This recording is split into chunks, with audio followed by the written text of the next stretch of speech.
तस्तौसा news में आपको ले चलते हैं नवाई कस्बा रेतड़ा, जहां हर तरफ मसाइल के अंबार नज़र आते हैं। मगर इसी कस्बे में एक मोहल्ला ऐसा भी है जहां न सीवरेज सिस्टम है और ना ही सफाई का कोई इंतज़ाम। यही वजह है कि इस मोहल्ले के मकीन इंतहाई ज़हनी कर्ब से दो चार हो चुके हैं।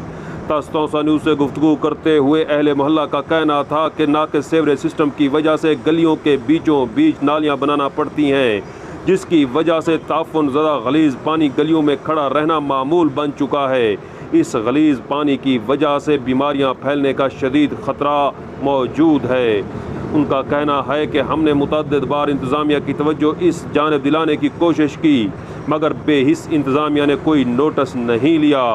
यही वजह है कि हम एहतजाज पर मजबूर हो चुके हैं। उन्होंने वज़ीर आला पंजाब सरदार उस्मान अहमद खान बुज़दार से मुतालबा किया है कि रेतड़ा और ख़ुसूसी तौर पर मोहल्ला अल्लाह वसाया के लिए ऐसे इक़दामात किए जाएँ कि अहले मोहल्ला इस मुश्किल से बच सकें। उनका कहना था कि गलीज़ और ताफ़ुन ज़दा पानी को निकालने के लिए निकासी आब का सिस्टम बेहतर बनाया जाए। इसके लिए इंतज़ामिया को फ़ौरी तौर पर हिदायत दी जाएँ।